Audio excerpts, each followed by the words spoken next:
10h44, bienvenue chers visiteurs, chers exposants sur All4Pack TV pour ce 4e jour du salon.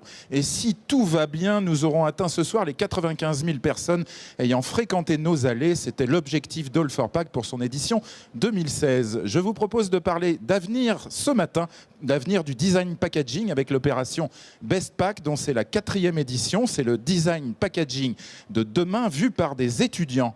All4Pack Paris a demandé aux étudiants de 3 écoles supérieures de design, à nouveau cette année, en France, au Canada et en Finlande, de proposer leur vision du packaging du futur. Nous sommes ravis d'accueillir sur ce plateau Jean-Paul Cornillou de Strat, école de design à Sèvres en région parisienne. Bonjour, comment allez-vous ? Écoutez, très bien, on est ravis d'être là et de pouvoir participer à ce plateau TV au sujet de l'emballage connecté. Vous êtes directeur Executive Education sur les formations liées au design autour des problèmes d'utilisateurs.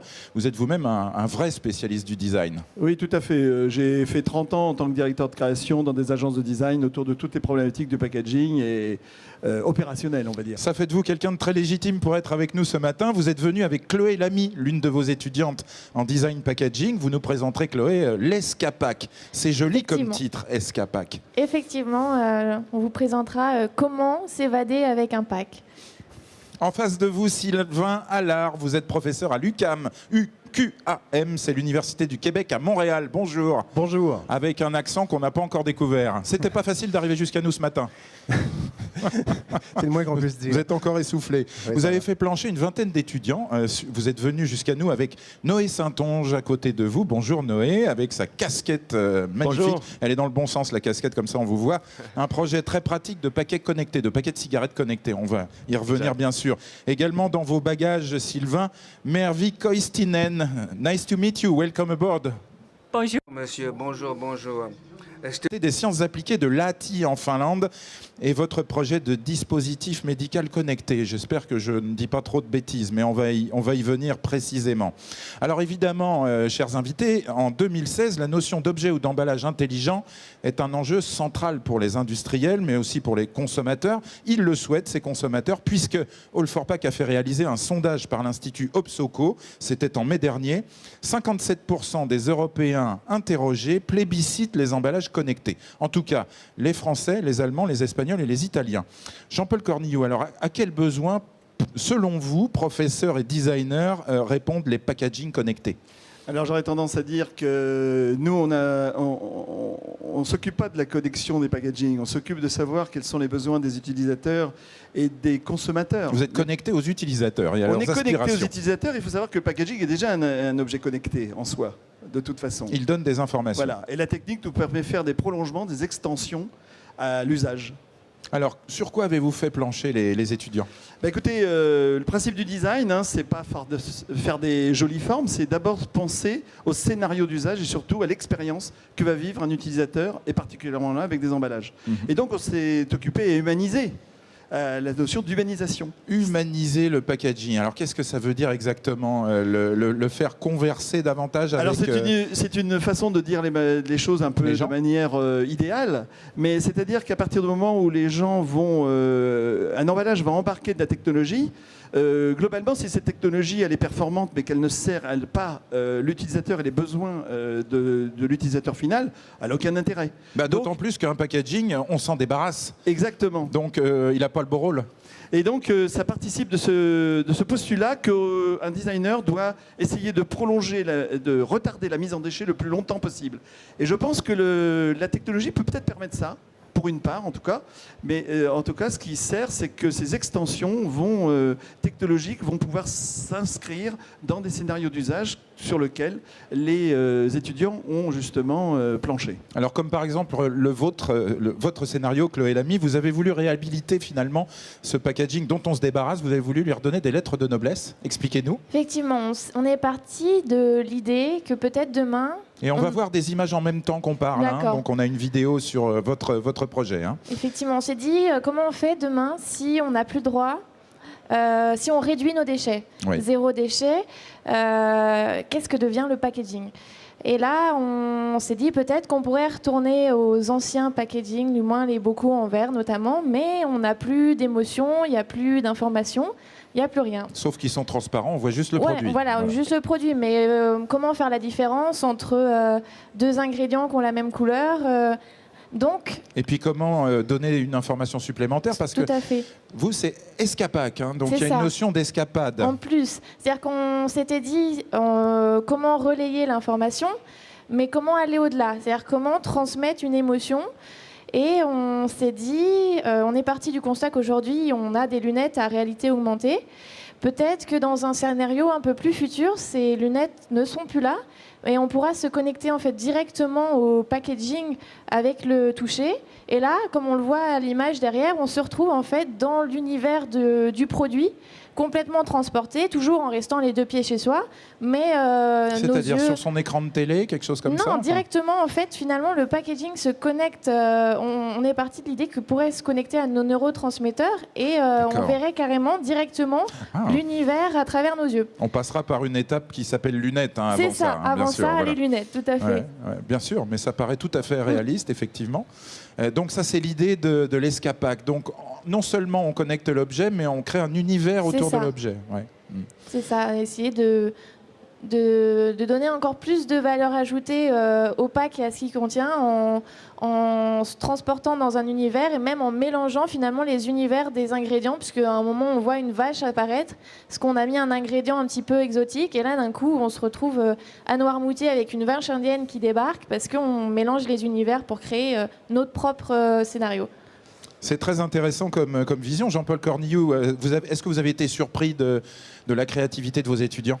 Et de Chloé en c'est ce qu'on particulier. attend de plus, mais ce qui est intéressant, c'est que tout ce qu'ils ont inventé ne fait que reposer sur des technologies tout à fait existantes Absolument. et existantes. Le Google Glass, qui est une version qui n'a peut-être pas marché, mais aujourd'hui, au sein de l'école, nous avons des lunettes de réalité augmentée. Rapprochez le micro. Hein. Rapprochez le micro. Des lunettes de réalité augmentée qui nous permettent de faire exactement ça. Et Très intéressant. où la technologie est totalement embarquée, elle n'est pas du tout extérieure. Donc non, c'est tout à fait réaliste, mais c'est surtout le scénario, c'est là que c'est intéressant. Comment on utilise cette technologie pour que le scénario devienne viable. Et il est tout à fait viable. Et il est même tout à fait aujourd'hui. viable. Ouais. Alors on va se tourner du côté du Québec avec vous, Sylvain Allard. Vous avez 2 champs de recherche à l'Université du Québec de Montréal, l'interactivité et le design graphique. Oui, exact. La connectivité d'un emballage, finalement, comment en faire d'un gadget un outil essentiel ? Oui, effectivement, le design doit répondre à un besoin. Le besoin, il doit être identifié et si ça ne correspond pas à un besoin, évidemment, c'est un gadget. Et c'est souvent le processus, en fait, l'intégration de ces technologies-là dans le grand public, leur utilisation et l'applicabilité de ces fonctions-là qui vont rendre le résultat positif ou un gadget. Voilà. Ouais. Alors, vous avez fait travailler une vingtaine d'étudiants hein, sur ces projets d'objets connectés. Précisément, on était 27. En fait. Il y a 27 hein. étudiants. Ouais. Chacun a travaillé individuellement. Donc, ça nous a fait 27 propositions sur toutes sortes de thèmes. Je trouvais effectivement que c'était un projet très porteur, très actuel et qui, comme vous le disiez, lie 2 de mes champs d'intérêt. Voilà. Et vous êtes donc venu avec Noé Saint-Onge. Noé, quelle est votre interprétation du packaging connecté ? Je crois qu'en fait, vous souhaitez aider les fumeurs à mieux maîtriser leur consommation. Effectivement. On va voir aussi des images en même temps que vous parlez, hein, Noé. D'accord, donc moi, mon approche, c'était d'utiliser la technologie comme un outil qui pourrait bonifier le packaging. Et dans le fond, un outil qui serait lié au produit en tant que tel. On peut créer tellement d'outils différents avec la technologie. Et moi, ça servait surtout à aider les gens à arrêter de fumer. Dans le fond, c'est un compteur qui est intégré au paquet de cigarettes. Donc, on peut observer notre consommation grâce à notre téléphone. Et en constatant combien de cigarettes on a fumé, c'est un outil tout simple qui nous motive à arrêter. Et les poumons changent de couleur, non ? Parce qu'on a vu qu'il y avait des poumons. C'est ce qui arrive effectivement. C'est une espèce de avec la Tamagotchi, cigarette. les poumons, dans votre application ? Pardon? C'est une espèce de Tamagotchi, les poumons, Ouais. c'est-à-dire il faut les aider C'est- à survivre ? C'est une utilisation qui pourrait aider surtout les jeunes, parce que c'est les jeunes qui sont touchés surtout par ce problème-là. C'est vrai, c'est Ouais. tout à fait vrai. Vous ferez le même pour les boissons alcoolisées ? Ça pourrait. Il y a toutes sortes d'outils qu'on peut développer. À côté de vous, Mervi Koistinen de l'Université des sciences appliquées de Lahti, donc en Finlande. Comment avez-vous interprété la connectivité sur le packaging? Mervi va s'exprimer en anglais et on va traduire. Yes. Eh bien, donc, nous voulions donc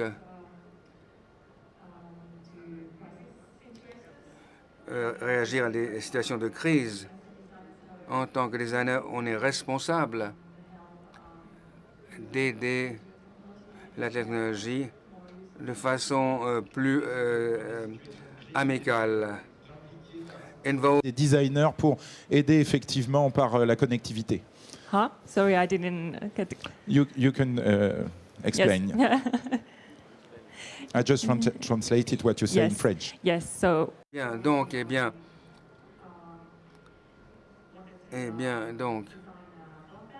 on a donc une pochette de sang interactive qui permet aux gens de tester le sang. So we have to see some video about your project and you will comment your... Faire un commentaire sur la vidéo. I think that on the... Je pense que sur cette vidéo, vous avez des échantillons de sang. Le résus, c'est le résus du sang, c'est ça? Eh bien, on a fait une recherche sur le thème et il y a beaucoup d'endroits de par le monde où on ne peut pas servir de transfusion sanguine parce qu'il n'y a pas de banque de sang et on a donc voulu faire que ce soit nouvelle comme technologie pour se servir de biocapteurs pour transférer le sang de façon différente. On a des nanomatériaux, les veines sont détectées automatiques. C'est d'utiliser effectivement dans les situations de crise donc des poches de sang avec des nanoparticules, des nanotransmetteurs qui permettent de vérifier le groupe, le résus du sang. Je crois que j'ai bien traduit, Sylvain Allard, parce que j'ai pas tous les termes techniques. Very interesting. Yes. Intéressant, très intéressant. Finissez vos explications, madame. You can finish your explanation if you want. Yes. Eh bien, donc, ce qu'on a appris sur ce thème, c'est que nous pensons que c'est important au niveau des technologies futures d'avoir davantage de gens qui soient intéressés et qui s'en servent de façon plus facile. Passionnant, Sylvain Allard, on va vous redonner le micro une seconde pour une analyse et puis on fera pareil avec Jean-Paul pour le commentaire. D'avoir donc une application avec Noé qui est très pratico-pratique et ludique et puis juste à côté, on parle de questions de fond sur la santé dans les situations de crise. Oui, l'emballage n'est pas qu'un outil de vente, c'est aussi un service à un utilisateur. C'est ça qui est très important. Si on élargit en fait ses fonctions, on peut l'intégrer en fait à des problématiques beaucoup plus larges que le commerce ou voilà, le retail. Et j'espère que cette émission sera regardée par l'ensemble des exposants parce qu'on se pose tous, Jean-Paul, la même question. Quand on est fabricant d'emballage, finalement, l'objet connecté, tout ça, est-ce que c'est du gadget ou est-ce que c'est essentiel? Mais on a 3 exemples là qui sont remarquables. Alors moi j'ai un message à passer, c'est que justement ici on a une richesse d'innovation technologique qui ne fait qu'augmenter tous les 2 ans. J'aurais tendance à leur dire, mettez des designers dans vos cabinets d'études, parce qu'il ne suffit pas de trouver une technologie, encore faut-il trouver son application. Exactement. Et si on n'invente pas des scénarios d'usage, si on ne va pas vers les utilisateurs pour dire voilà à quoi peut servir la technologie elle est morte, elle ne sert à rien.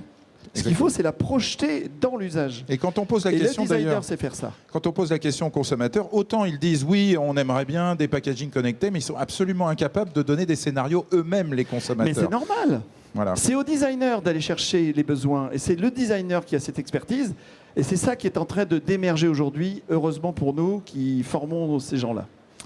Merci à vous, Mervy, Chloé, Noé, Jean-Paul et Sylvain Allard d'être venus pour vous, ainsi que Mervy de si loin, et Noé bien sûr, de nous donner à penser finalement, peut-être à rêver aussi du packaging du futur. Et on retiendra effectivement l'idée de faire émerger les vrais besoins des consommateurs dans toutes les situations, qu'elles soient ludiques ou plus graves. Retrouvez toutes les créations des étudiants, vos créations et leurs créateurs, ainsi que les professeurs aujourd'hui sur l'espace Best Pack 4.0 dans ce hall 7 en allée F. Tout de suite, c'est-à-dire à 11h, dans à peine une minute, Africa Pack by ITC, l'International Trade Center, vous fait découvrir une plateforme collaborative de vente par Internet de produits Made in Morocco, c'est-à-dire Made in Maroc. Focus sur la logistique et les emballages associés. C'est un plateau animé par Frédéric Couty de l'ITC. Et puis n'oubliez pas de faire du business un petit peu aujourd'hui. Très belle journée sur All for Pack Paris.